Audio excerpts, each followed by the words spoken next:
Halo rekan-rekan investasi, berjumpa kembali dengan Investment Notes untuk bulan Desember 2022 bersama Indo Sterling Asset Management.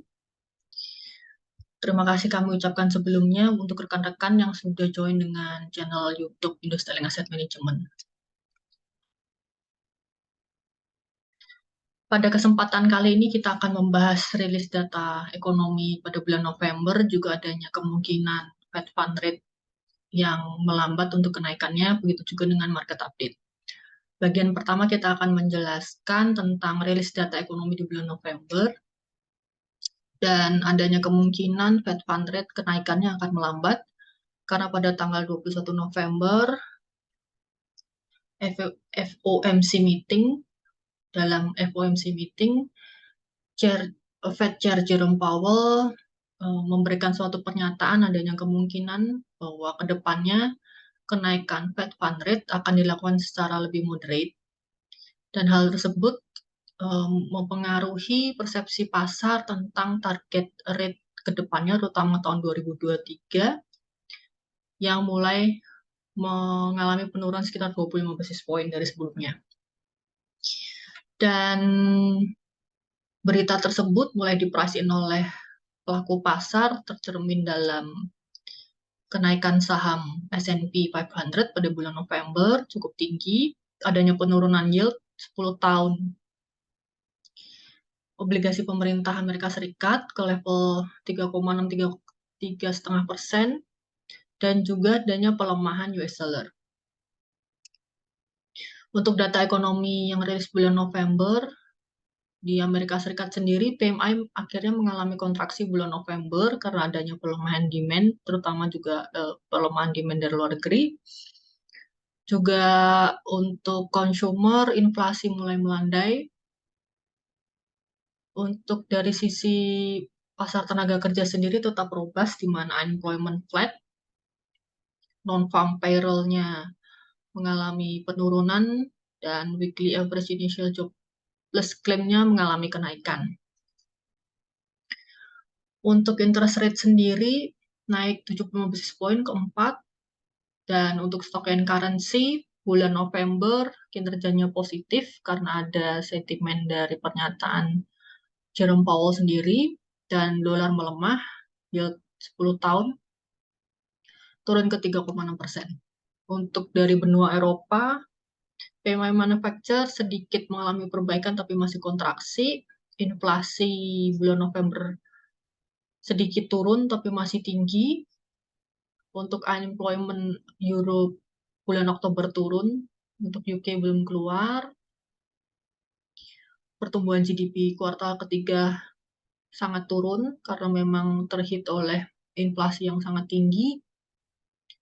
Interest rate mereka masih menaikkan untuk bulan November. Stock and currency sama dengan Amerika, saham kinerjanya cukup bagus dan mata uang mereka mengalami penguatan karena berlawanan dengan US dollar, sedangkan yield juga mengalami penurunan. Untuk Asia sendiri, PMI manufacture-nya mengalami penurunan untuk China, begitu juga dengan Jepang, isunya juga sama. Untuk Jepang terutama penurunan demand dari ekspor, sedangkan China memang ada masalah lockdown maupun hal lainnya. Juga untuk sisi consumer, Jepang inflasi masih trennya naik. Untuk China memang inflasinya sedikit turun. Untuk GDP kuartal ketiga untuk China masih baik karena pada kuartal ketiga mereka melakukan pembukaan kembali ekonominya. Interest rate tidak ada perubahan, yield bond-nya China mengalami kenaikan, sedangkan Jepang flat.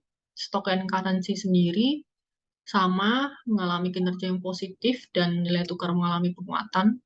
Untuk commodity price yang mengalami penurunan hanya Brent karena masalah lonjakan kasus COVID di China, dan juga Eropa menerapkan pembatasan harga minyak mentah.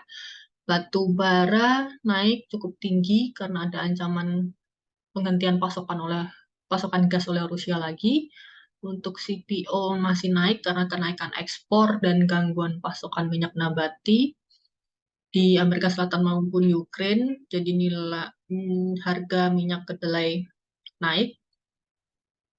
Untuk emas sendiri naik karena memang dolar melemah, dan itu karena adanya probabilitas The Fed akan mengurangi laju kenaikan FFR. Untuk market update, sentimen masih perkembangan moneter The Fed, BI, laju inflasi, maupun konflik Rusia-Ukraina. Indikator ekonomi Indonesia sendiri, PMI bulan November mengalami penurunan karena adanya mulai penurunan permintaan ekspor juga. Consumer inflasi lebih rendah untuk bulan November karena efek penyesuaian BBM subsidi mulai berkurang. Balance of trade masih positif, interest rate kemarin terakhir naik 50 basis point.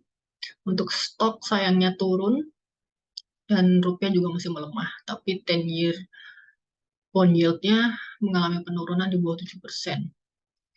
Untuk IHSG sendiri, pada bulan Desember, dengan adanya faktor probabilitas FFR kenaikannya melambat, USD melemah, ditambah window dressing bulan Desember, yang secara historical dalam 20 tahun terakhir memang IHSG selalu positif, maka target IHSG bisa 7.300-7.400.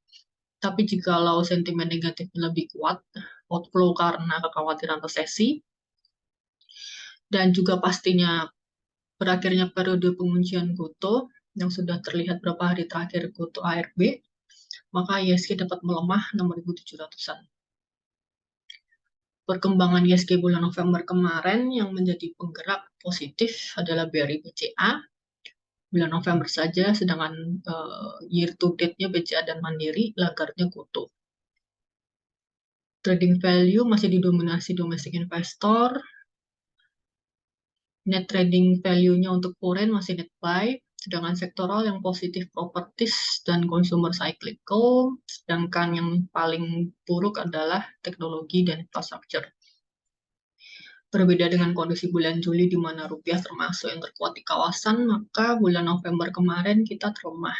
Karena yang lain positif, kita malah melemah sendiri. Walaupun BI sudah menaikkan 170 basis point, neraca perdagangan dan current account positif, tapi itu belum cukup.